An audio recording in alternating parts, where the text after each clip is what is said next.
you, Chair. Just to confirm with you, Mr. Shukevich, in your submission to the committee, it said that whoever wrote the submission, I'm not sure if that was you, said that they watched the testimony from the Chief Electoral Officer last week. So just wanting to confirm if that was you that authored that document or not, and did you watch the Chief Electoral Officer's testimony last week? Yeah, my brother and I wrote that document. And yeah, I watched the testimony last week. Okay, so you'll have seen then that the Chief Electoral Officer testified last week that your actions in various constituencies, whether it be general or by-election, affect every voter's access to vote, but the actions of your organization particularly hurt and block the ability of seniors and folks with disabilities to be able to cast their ballot. Those who are born with additional needs and the seniors who built this country should not have barriers put in their way by a political stunt that has no motivation or request from the public to change our electoral system.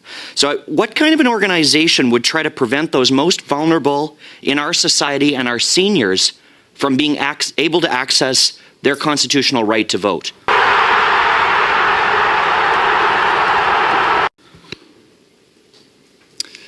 Yeah, Mr. Chair, that's a great question. So as we all know, the design of federal ballots is prescribed by the Election Act, which is written by you MPs. So I'm not aware of any documented cases of people actually being prevented from voting because of too many candidates. I am aware of existing accessibility concerns surrounding the voting process. The Canadian National Institute for the Blind gave a series of recommendations to this very committee on improving accessibility when Bill C-65 was being discussed. I would point out that none of their recommendations have been implemented by you, and I would also point out that none of their recommendations involved arbitrarily restricting citizens' rights to run as a candidate. So I'm not an expert on accessible ballot design, so I would suggest that you talk to the disability advocates for that. It's a bold strategy, Cotton. Let's see if it pays off for them.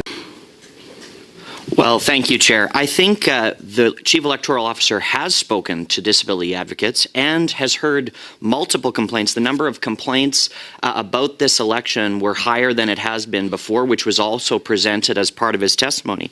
So whether or not it's the end goal of your organization, this is the result that people had a more difficult time casting their ballot in this election, both in the Battle River Crowfoot by-election and in the general election, than ever before. And they were predominantly seniors who had to wait in longer lines and found the sometimes meter-long ballot more inaccessible, or people with disabilities, including, as you mentioned, people that are vision impaired. So these actions have caused people not only to be unable to wait in the line longer to vote, but also required in many cases no longer their ability to privately vote because they required assistance in the ballot box in order to manage the ballot that your organization forced to be so unwieldy that they could not manage it on their own. Why would you take these actions?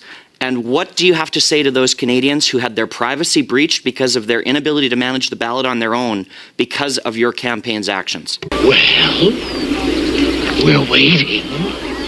Mr. Speaker, I would, again, I don't design the ballots. The ballot design is written in the Elections Act, which means you MPs actually design the ballot.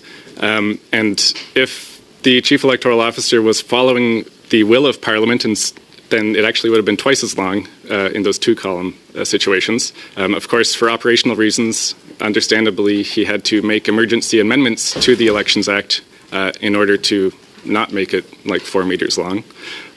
So yeah, if you're concerned about accessible ballot design, I strongly suggest you talk to disability advocates, because I'm not an expert on this, and I have no power to change the design of the ballot. I don't want to get into a big thing here, but I'm not sure if technically what you just said was actually an apology.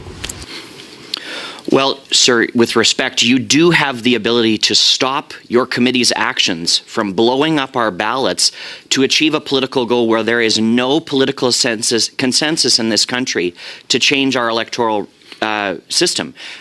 The professors already noted it. You have a Liberal Party that campaigned on it in 2015 and then backed away from it because they recognized that there was no willingness to change the electoral system from anywhere near a consensus or even close to a majority of Canadians. So you're wasting everybody's time and in the process harming some of our most vulnerable Canadians' ability to participate in Canada's democracy.